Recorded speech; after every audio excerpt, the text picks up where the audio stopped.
New Year's Eve, New York City, 1999. Tipsy partygoers cram into crowded apartments while others gather to watch the ball drop in Times Square. New Year's Eve is always electric, but tonight's celebrations are laced with a different kind of energy. The coming day signals the dawn of a new millennium, and along with it, the possibility of a techno-apocalypse. On New Year's Day, 2000, is it possible that we're in for an international disaster because so many of the world's computers will be utterly confused by what date it is at the close of the 20th? When computers were invented, their internal clocks had just 2 digits for the year. Decades of software have apparently been built on the assumption that the 21st century was too distant a concept to contemplate.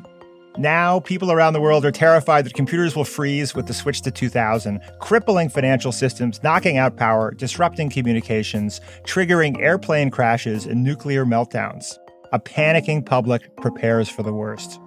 All day, store director Rick Smith watched consumers get Y2K ready. Batteries sell extremely well, the lamp oil, generators, flashlights, those type of items, anything that a person would probably want to use during a power outage. It's the same. Down in Washington, it's one man's job to make sure they don't need any of those. His name is John Koskinen, and he's President Clinton's Y2K czar. The president called me one night and said, here's an office and an assistant, and don't let the world stop. Koskinen's job is to make sure that government and industry take the necessary precautions to prevent a cataclysm and to prepare for whatever might happen if they fail. 8 to 10% of the population were fairly confident that this was going to be an apocalypse. It's a no-win situation. If disaster strikes, it's his fault. But if the transition goes off without a hitch, the whole thing looks like an overreaction, or even worse, a giant hoax. Midnight comes, and it's business as usual. Bank machines work, the power stays on, airplanes don't rain from the sky. Around the world, the public shrugs, making fun of the fear they felt just a few hours ago. Even today, 20 years later, people still debate whether Koskinen and his colleagues were heroic, or suckers, or just lucky. Author Dan Heath says this is a central paradox of upstream thinking. If you succeed in preventing a problem from happening, you pretty much disappear. But in an extraordinarily timely new book, he makes the case for saying a toast to the invisible averters of disaster.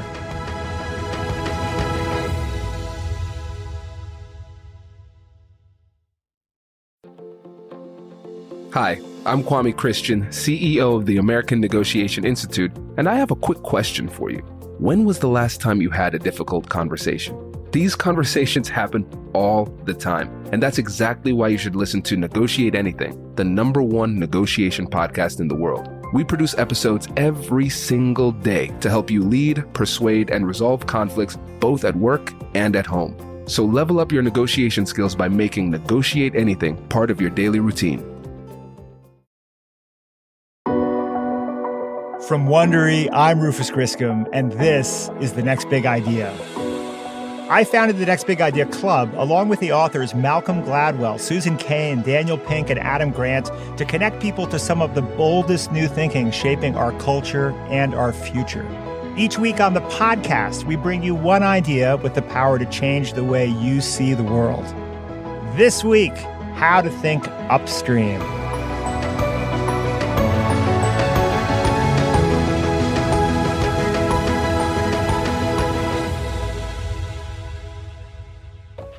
If the past few months have taught us anything, it's that ignoring long-simmering problems is a recipe for disaster.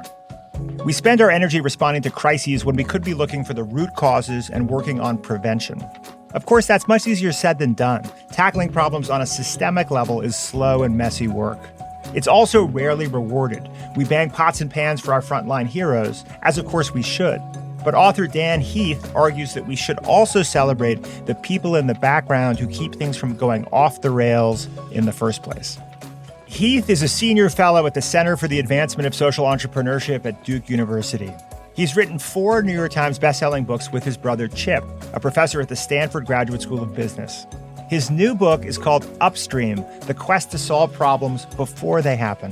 We spoke in June, not long after nationwide protests began against police brutality and the United States reached 100,000 deaths related to COVID-19. Dan Heath, welcome to the Next Big Idea podcast. Thanks, Rufus.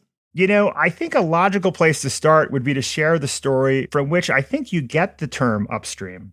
This is a parable that's often attributed to Irving Zola, who was a sociologist, and it goes like this. You and a friend are having a picnic beside a river, and you lay out your picnic blanket. You're just preparing to eat when you hear a shout from the direction of the river, and you turn around, and there's a child thrashing around in the water, apparently drowning. And so both of you instinctively dive in and you rescue the child, you bring them to shore, and just as you're starting to catch your breath a bit, you hear a second shout, and you look back, it's another child, also apparently drowning, and so back in you go.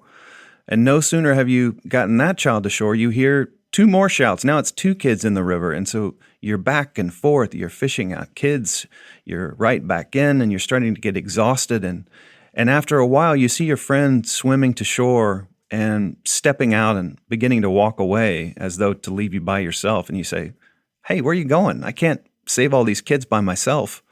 And your friend says, I'm going upstream to tackle the guy who's throwing all these kids in the river. And that, in a nutshell, is what I'm chasing with this book, that in so many parts of our life, in our personal lives, at work, and even in society, we find ourselves in these never-ending cycles of reaction. You know, we're putting out fires, we're responding to emergencies, we're always reacting, but we never make the space, we never have the intentionality needed to get upstream and deal with these problems at the root level. And that's what I'm trying to get at with this book. That story is so indelible, Dan, and I've repeated that story now to a few people. And I also find in that opening parable some of the challenges inherent in the decision to go upstream, because I was a lifeguard briefly and as a teenager.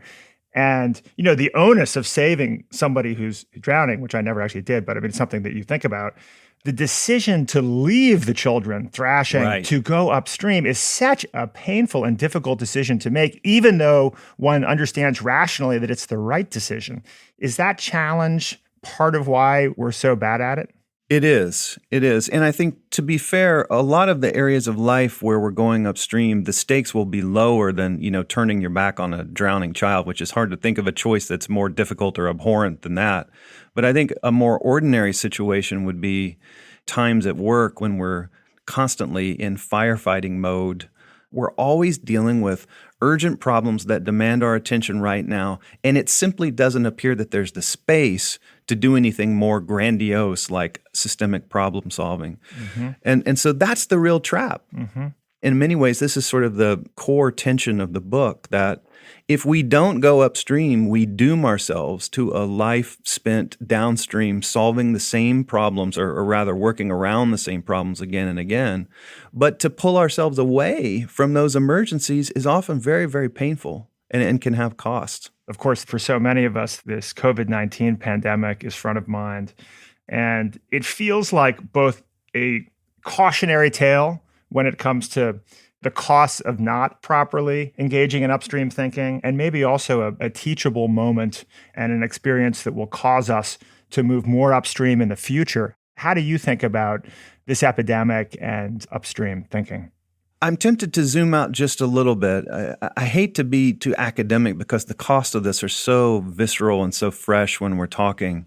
But I think it's fair to say that there are aspects of this that reflect huge victories. Mm-hmm. I mean, if you think about just the mere fact that we had a couple of months' notice that this was coming, and what a profound public health victory that represents. I mean, 100 years ago, there would have been no advance notice that coronavirus was coming to our shores. There would have been no opportunity to begin to train the public on what was needed. Mm-hmm. And that's a function of the surveillance systems, you know, not surveillance in like an Orwellian sense, but surveillance in the sense of keeping an eye on what diseases are out there and how they're propagating, that public health officials have built very intentionally over a period of decades. And yet, on the other side of the ledger, it doesn't seem that we made the best use of that advance notice. It doesn't seem that we did everything we could to reduce the death toll. And beyond that, what really bothers me about this particular pandemic is, in the book, I talk about lots of emergencies that aren't foreseeable. You know, you think about something like a big hurricane or more far-fetched, an asteroid strike or something like that, where something catches us off guard and we've got to deal with it. This was not one of those things. I mean, people have been talking about exactly this scenario for not just years, but decades. And to find that we were so poorly resourced, to find that we're dealing with these completely foreseeable snafus like the lack of PPE and so forth, it's a little depressing from an upstream perspective. And I think maybe the only silver lining here is one of the difficulties of working upstream is it all seems so abstract. You know, when you're preparing for something that hasn't happened, well, it's not abstract anymore. I mean, we all know people who have had COVID. We may know someone who died as a result of COVID. And my hope is a few months down the road, when the firefighting stage of the epidemic is over, and when the public health experts come back and say, hey, here's the 10-point plan of how we need to get ready for the next epidemic, my hope is that there is a massive public show of support, because we've seen what happens when we don't prepare. That's right. And a theme in your book is the importance of who we position as our heroes. I've always been struck by the absurdity of the fact that for so many of us, our heroes are people who pretend to be heroes, which is to say actors, whose job it is to pretend to be people who are, for instance, on the front lines, doctors and nurses and so on. And right now, in moments of calamity like this, we are focused on, I think, the much more authentic heroes, all these extraordinary people on the front lines who are sacrificing themselves and endangering themselves for all of our benefit. And I think that you would make the case that we should extend our definition of who the heroes are to those people who are the public health experts who spend years and years and years working on trying to anticipate problems that could be calamitous and do so in total obscurity. And that in moments like this, perhaps we start to see those people. I talked to a public health expert named Julie Pavlin, and she said something that stuck with me. She said, if you do your job in public health, nobody knows because nothing bad happens. And that's what we're dealing with here, the paradox of prevention, that the better a job we do at preventing something, the less evidence there is that it ever needed preventing. And this became something that fascinated me and that I didn't see coming when I started this research, is, as you said, it really speaks to our definition of a hero. And just generically speaking, our schema of a hero is somebody who rushes in an emergency. It's a first responder. It's a firefighter. It's a lifeguard. Yep. And these are people who save the day. But what about all those people whose work kept the day from needing to be saved?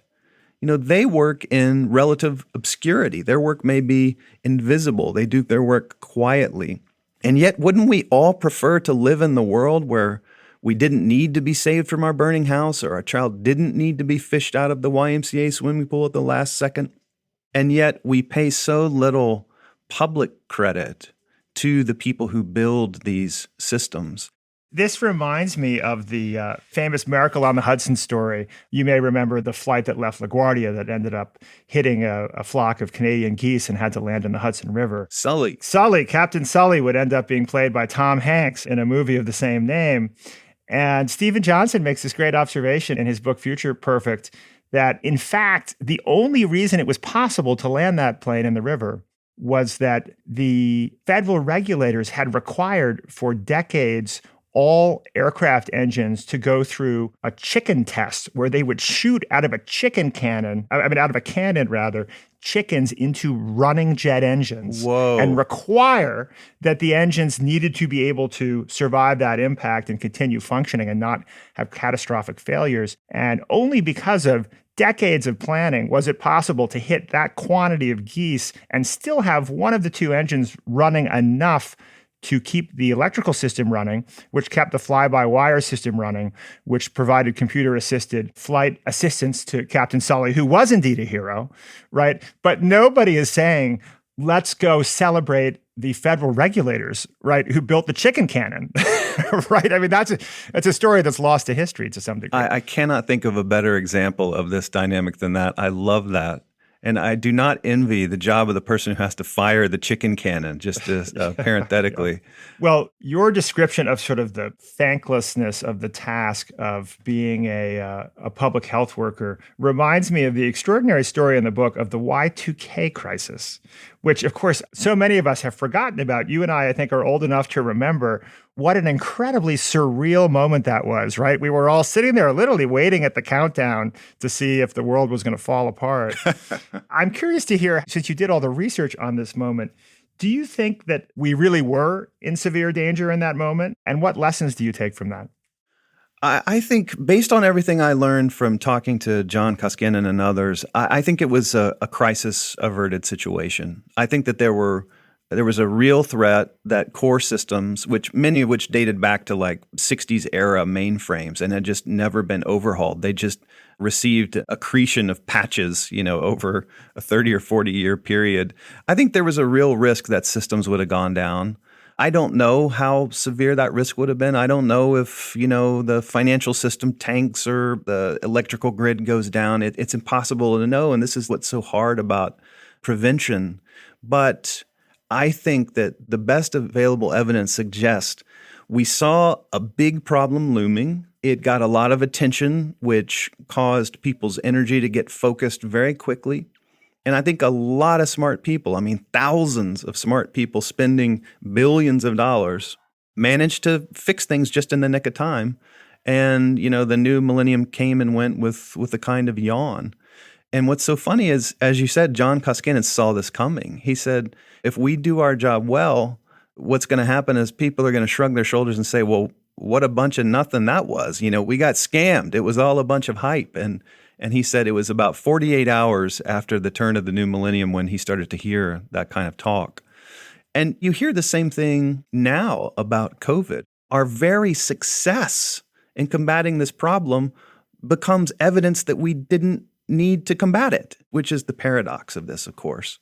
And I think as a species, we have to get better at kind of modeling causation in our mind and to realize there are times when it's going to be an enormous victory to accomplish nothing. Wouldn't we have preferred to live in a world right now where there were 0 COVID deaths rather than 100,000 by virtue of our extraordinary preparation? Of course, we all want to live in that world. A world in which we anticipate problems instead of scramble to react to them. A world in which our foresight keeps an outbreak from morphing into a global pandemic. So why don't we? What makes upstream thinking so darn hard?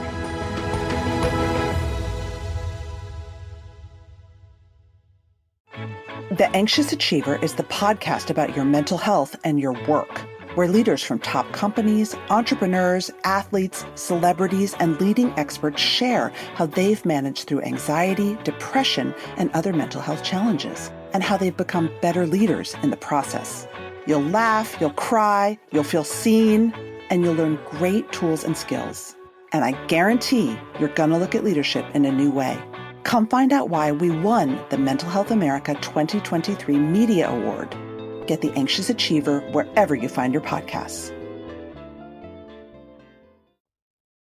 I think one of the best examples of upstream thinking is education. By educating yourself, you're preparing your mind for whatever problems may show up downstream. At the Next Big Idea Club, we're building a community of upstream learners, people who are focused on big ideas and who enjoy connecting with like-minded readers and writers. Join us now for 3 months free and get the best in new life-changing nonfiction books, as well as video and audio from the authors themselves that let you absorb their key ideas in just minutes. Check it out at nextbigideaclub.com. That's nextbigideaclub.com.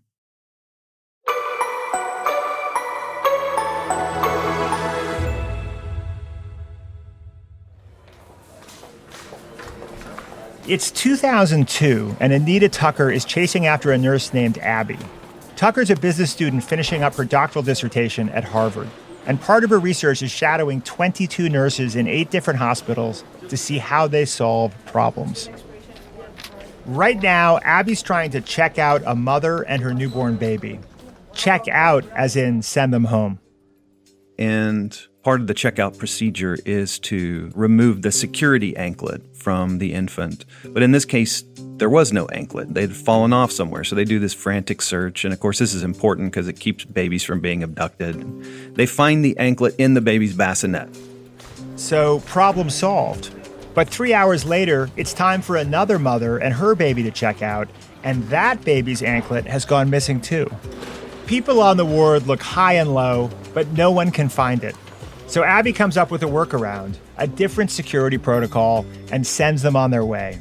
She's a nurse after all, and nurses do what needs to be done, which Dan Heath says is kind of heroic.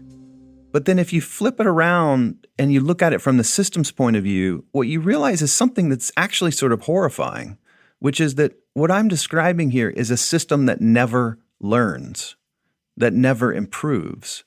Because what these nurses had gotten so good at doing is working around problems to continue with their day, right? You run out of towels, you run to the neighboring unit and you take some of their towels. And that's the quickest way to get you on with your day. But notice the trap is that when you don't deal with that as a problem to be solved permanently, when you don't deal with the system that beget that problem, you doom yourself to encountering the very same problem the next week. So this was what shocked Anita Tucker, is that she could not find a single instance where a nurse had done systemic level problem solving, like to ask, I wonder why all these anklets are falling off and what can we do to eliminate this problem in the future? Of course, the point of Dan's story is not to demonize nurses, who, especially in this moment, we recognize as people who do vital and courageous work. The point is to ask what kinds of systems thinking would help make their job easier, and whose job is it to do that upstream work? So with downstream problem solving, there's almost always a clear owner. Mm-hmm. Like, toddler soils themselves at daycare. Like somebody owns changing that. It's pretty easy to figure out who it is. Or your house catches on fire. The fire department owns that. It's easy to point your finger and say, this is the owner of the problem. But then if you flip it around and you start looking at prevention, you ask a question like, whose job is it to keep your house from catching on fire? It's actually pretty complex. I mean, the homeowner is certainly first in line, but they're not alone, right? It also has a lot to do with how your home was built and what materials were used and who your neighbors are and what the city building codes are and whether you have intervention from the fire department on a preventive basis and on and on and on.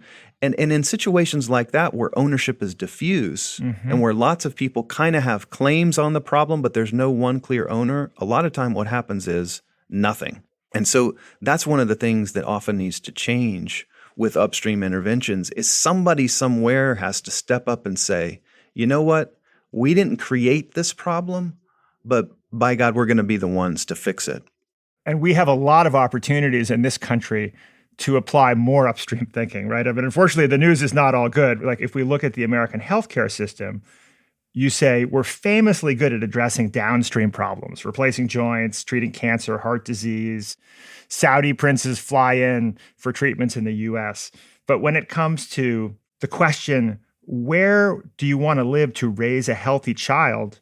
Tragically, the United States is low on the list of first world countries. Yeah, and this was something that surprised me. I mean, I'm a big consumer of the news, and I've read all the debates about Obamacare over the years. And something that was very familiar to me is this idea that the U.S. spends the most in the world on healthcare, which is certainly true, don't get me wrong. But it's actually more complex than that. Is if you think of two big buckets of spending, an upstream bucket of healthcare spending that's about keeping you healthy.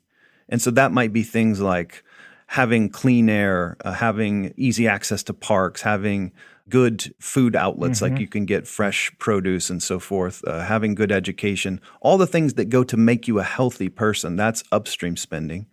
And then a second bucket of downstream spending, and that's the health system we're familiar with. You break your hip or you have a heart problem and you go to the doctor and they fix you. On the downstream side, we are the worst in the world in terms of spending and in terms of the value of what we spend. We're making a choice, witting or not, to kind of crank up the downstream spending at the expense of the upstream spending. And our spending pattern looks very much unlike other developed countries. And, it's as simple as this. If you're a doctor, if you're a nurse, if you're an administrator in the health system, you cannot ring the cash register until someone shows up with a problem. Mm-hmm. And you can fix them and you can charge them for fixing them. And so the question is, how do you give someone a financial incentive to keep people healthier? So this is not an unanswerable question. I mean, there are a lot of experiments underway right now to try to bring these incentives in line, to try to give people an incentive to do the upstream work. And one example that was actually part of Obamacare that nobody ever talks about are so-called accountable care organizations, or ACOs. And I should say right now, I mean, this is a true wormhole of complexity, and I am at about an 8th grade level of familiarity. But let me just sketch out the basics here. The basics are, what if you could give primary care physicians an incentive to keep their patients out of the hospital? So by doing things like more carefully monitoring their chronic diseases. Because keep in mind, primary care physicians, like everybody else, they're paid when somebody shows up with the flu or something is wrong. They're not paid to keep you healthy, to keep you out of the health system. But what if they could be? And so this structure was created to basically say, we're going to monitor your population of patients. And we know from years and years and years of insurance records, roughly what percentage of those patients would have gone to the hospital. And if you can reduce that number by keeping people healthier, by keeping them in control of their disease, then you're going to save the government, Medicare and Medicaid, a lot of money, and we're going to share that with you. That's the basic idea, that if you keep tighter control over your patients, keep them out of the hospital, you're going to make the government money and the government will share some of that with you. And these structures are starting to succeed. And I think that kind of thing is so promising. And I just look forward to 10 or 20 years from now when we get the financial plumbing right. I mean, what a powerful thing it will be to have a health system that is investing in your health and not just fixing you up when you're broken. Well, let's talk about the tragic fate of George Floyd, who was killed by police in Minneapolis in May. The point that so many protesters were making was that the killing was just one more incident in a long, even centuries-long history of violence by white Americans in positions of power against Black Americans. And this felt like one of these kind of straw that breaks the camel's back moments. And I'm reminded of this extraordinary quote that's kind of a mantra in the book. Every system is perfectly designed to get the results it gets. And protesters are talking about getting to the root causes of racism, but it's hard to untangle those roots, right? It's such a complex problem. How do you think about upstream thinking as it relates to this tragic case? It's horrifying. I mean, I think you're right to bring up that quote, every system is perfectly designed to get the results it gets. We have a system of policing that routinely murders Black men. I mean, that is a consistent outcome of the system. And so you've got to stop this urge to write it off as some bad apples. Yes, they're bad apples, but that's not the issue. The issue is that in some police departments, the systems are basically like bad apple support groups. There are countless examples of organizations that develop cultures and systems to counteract the work of bad apples. And the question is, why are police departments, not all of them, but many of them, why are they designed in a way that lacks those antidotes? Because we can't trust public safety to the worst behavior of the worst officers, which is in fact what's happening now. Where are the layers of protection? Where's the culture to combat that? Where's the leadership to combat that? This officer in question that killed George Floyd had 17 complaints filed against him. That is a systems failure. Absolutely. And it reminds me of one of the stories that I chased for this book was about a guy named Anthony Eiton, who is a doctor and a public health expert and actually a lawyer as well. He kind of hit the trifecta. And he's working these days for what's called the BHC, Building Healthy Communities in California. As one of the top health officers in Alameda County in California, he had figured out that there were enormous life expectancy gaps between people who lived just miles away from each other. I mean, I'm talking 15, 20-year life expectancy differences that he found in his own county. And then when that work was replicated in other places, people saw the same results. In Cleveland, a 4-mile walk from one neighborhood to another, which might take you 80 minutes to walk, over the span of that walk, 23 years of life expectancy vanishes. And so Eitan eventually concludes that in these communities, fundamentally what causes people to get sick and feel sick is a lack of control over what's happening to them. They're literally under siege. They're struggling to find housing. They're struggling to find good education, to avoid crime, to find jobs, to find healthy food, in some cases even potable drinking water. So low-income people in this country are basically juggling a whole bunch of balls simultaneously. And that's what we're up against. I mean, that's the background of the George Floyd situation is the kind of things that I utterly take for granted in my life. You know, the ability to find decent housing and access to parks, good education, you know, relatively safe from crime, an opportunity to jobs. It's not that one of those things is lacking and we just need a program to fill the gap. It's that all those things are lacking at once. And that's systems work. And look, I know when we talk about things that are that complex and that depressing, I know our shoulders can kind of sag a little bit. It's like, well, how in the hell would you even start to work on things like that? But that's where we've got to put on our upstream hat and not accept complacency, not accept learned helplessness, but say, let's look at this problem in the face. Let's see the system and let's do something about it.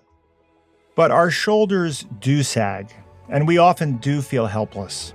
So how do we stay hopeful about the future? Is there anything we can learn from the upstream thinking we already do in our everyday lives that can help us change the larger world?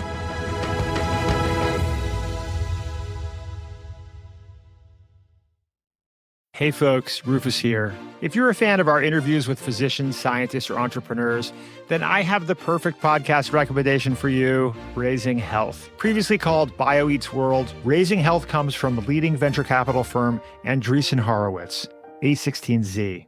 Each episode, Raising Health dives deep into the heart of healthcare, biotech, and AI with A16Z general partners. Along the way, they explore the real challenges and opportunities in health and biotech entrepreneurship. Not to mention, you'll hear raw insights and actionable advice from notable guests like Omada CEO and co-founder Sean Duffy, and AI expert and In-Sitro CEO Daphne Kohler. Don't miss out.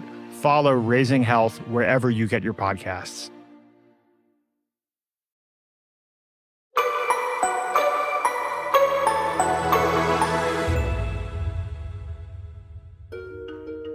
We've been talking about how to use upstream thinking to tackle big systemic issues like healthcare and policing. And Dan Heath says we'd all do well to do a little more of it in our own lives, whether at home or at work or as inhabitants of planet Earth. Dan, you say that there are two areas we are most practiced in implementing upstream thinking, which is parenting and our teeth. What do you mean by that? Parenting and teeth strike me as quite different.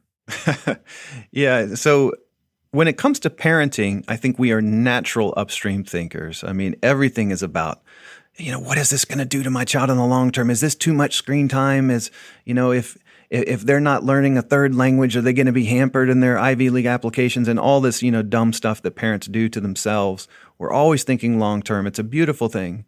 When it comes to our health, the only area I could identify where we're genuinely and seemingly instinctively upstream was our teeth.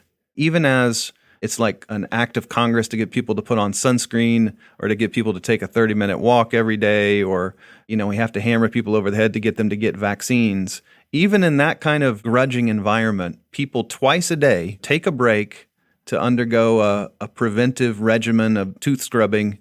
And some people add mouthwash and floss. And every year or so, we check in with the dentist to make sure things are all okay. And if you think about it, our teeth are the only organ of our body that we devote that level of care to.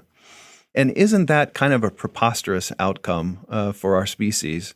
But the point by extension is, wouldn't we live in a much better world if the kind of instinct we have for our kids and our teeth extended to the planet, for instance? Yes. And can we learn to regain some of those forward-looking instincts in ways that serve our communities and our world? Has the research you've done for this book changed the way you think about the cumulative impact of kind of small factors in your personal life? I think the main thing it's done is it's made me more attentive to recurring irritants. Mm-hmm. And let me give you just like a trivial example. So before the quarantine, my MO was to go to a coffee shop every morning, and that's where I do my best work, my best writing. And so I'm constantly lugging my laptop around, and I'll pull it out at the coffee shop and plug it in and then pack it back up and pack up the power cord, and then go back to my office and unpack the laptop and the power cord and plug the power cord in at the edge of the desk and crawl under the table to plug it into the power strip. And that was just part of life. And it was annoying. Every single day it was annoying, but it just never occurred to me that that was a fixable annoyance. I don't know why. And then one day in the course of writing a book about upstream thinking, I'm embarrassed to say, it occurred to me, hey, why not just buy a second power cord? And what amazes me about that is not the genius of the solution, because that's pretty dumb if you think about it, for years to just endure this annoyance. But what struck me about it is just how easy it was to forget that I had any agency, to just assume this is an irritant that's going to be with me my whole life. And so I've just grown addicted to little things like that. Like, how many problems in our lives and in our work are we enduring just because we've forgotten that we can fix them? Well, Dan, you said that this is an optimistic book, and I think it is. And one of the things that strikes me is that many of the upstream solutions that you describe in the book became visible through access to data, right? When the Chicago public school system saw that they could predict graduation rates of ninth graders, they saw a path to address this set of systemic problems. And it strikes me that we are living in a world where access to data is in the process of exploding. But we may be at a threshold where we're about to have a pretty dramatic increase in upstream solutions. Do you think that's true? I do, because the only way we can prove to ourselves that we're accomplishing something is often through data. For instance, I talked about the parable of the drowning kids, but there's, of course, a real life equivalent to that, which is lots of public pools. The YMCA has the most public pools in the country. And so the drowning of kids is a real problem. They have a handful of kids that die every year, and they're putting into place systems to prevent that. But because of the ambiguity of upstream work, they're never going to know which kids were saved, right? Think about that. They will never know which kids would have drowned in the absence of their work. All that they'll see is just some numbers decline on a page, which is great. It means lives were saved. We just don't know who. And so data systems are a critical part of this. And I think data systems can also be critical for noticing linkages in complex systems. One story that I came across that I loved was about the controller of New York City, Scott Stringer. And part of his work is to deal with lawsuits filed against the city and settlements that result. And so one vivid example was there was this Google engineer that had been walking through Central Park, and this fluke accident happened. A falling oak tree branch just came down, it hit him in the head and ended up causing brain injuries and paralysis. Oh, boy. And it just seemed like just a once in a blue moon kind of freak thing until Scott Stringer figured out there were actually a bunch of settlements originating from falling branches. And he was thinking, well, is this just part of life? Has this always happened? And then he noticed, no, they were increasing. Come to find out, right around the time the number of settlements from falling branches increased, the Parks and Rec budget had been cut, partly by reducing the amount of money they spent on pruning. And that was intended to be a cost-conscious move. And so all of a sudden, with this data that he's created by studying settlements and where they came from, they begin to realize, hey, we can be saving $10 in one pocket only to pay out $11 from another pocket, right? You cut the pruning budget, but then you pay out more money than that to settlements to people who are hurt, not to mention the cost of the people who are hurt by the policy. Sometimes it's reached extreme measures. Like there was one swing on a Brooklyn playground that had yielded multiple lawsuits. It had been hung too low. And so kids were actually breaking their legs on the swing. And all somebody needed to do was go out and raise the swing 6 inches and the problem would have gone away. Wow. And so that's the kind of story that happens when you have wise use of data and when you have the right set of data inputs, you can start to detect these linkages that were just too subtle for us to figure out, through our senses living inside an organization. And I think that's really, really promising.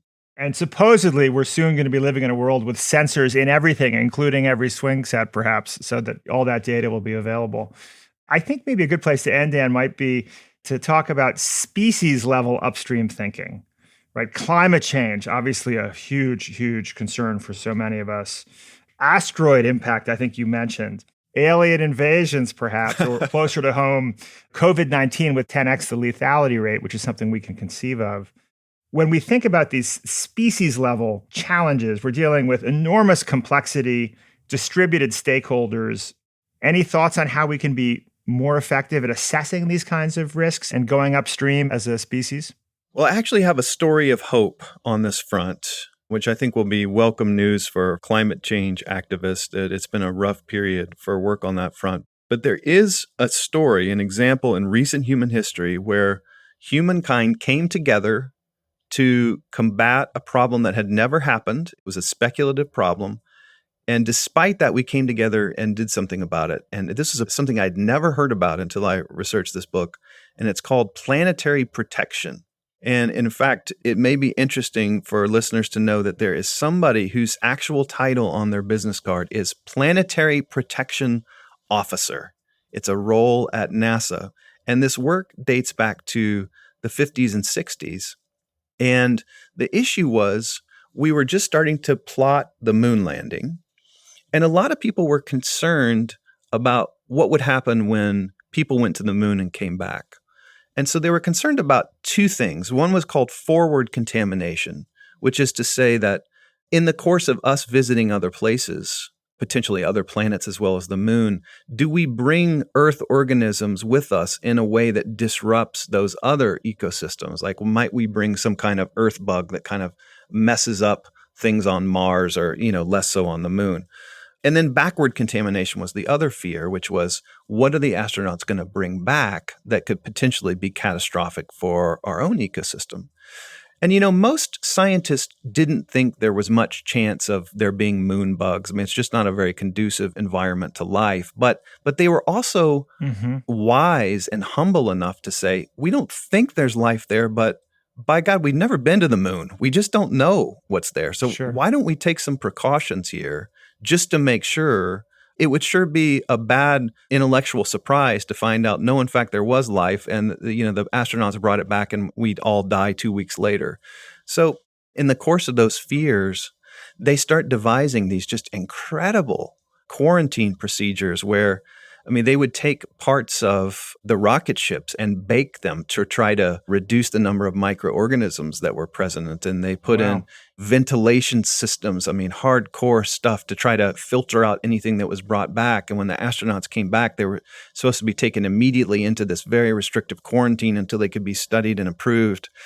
And all of that stuff was not costless. NASA engineers hated a lot of it because it was like you had to make trade-offs. To make something really biologically safe often meant they had to make engineering adjustments. It often costed more. It often took more time, or it took away from performance in some way. And yet scientists and international leaders fought the good fight and put all this work into place, this planetary protection work.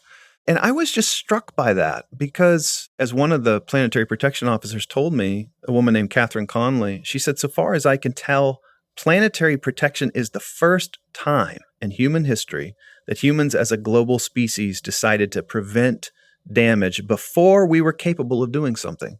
And isn't that a beautiful thing? And maybe we should all wish together that there is a second time that we do the same thing. Fantastic. Well, I'm delighted to learn that there are planetary protection officers at the ready. Lord knows we need them. Is that not the coolest title in the world? What is better than that? It's a great title. Well, Dan Heath, thank you so much for your time today. It's really wonderful speaking with you and learning about how we can apply upstream thinking to our lives and to our planet. Thanks a million, Rufus. It's been really fun talking to you.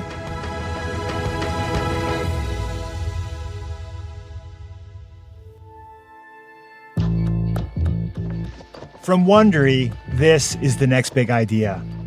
If you have thoughts about Upstream or any of the other books in our series, we'd love you to join the conversation with me, Dan Heath, and the other authors who appear on this show at nextbigideaclub.com/podcasts. Join now and get 3 months of membership absolutely free. That's nextbigideaclub.com/podcast. Special thanks today to Dan Heath. His new book, Upstream, The Quest to Solve Problems Before They Happen, is available everywhere books are sold. I'm your host, Rufus Griscom. This episode was written by Hannah Kingsley-Maw. Caleb Bissinger is our associate producer. Our series producer is Michael Kobna. Senior producer is Jonathan Miller. Sound design by Jake Gorski. And executive producers are Stephanie Jens, Marshall Louis, and Hernan Lopez for Wondery.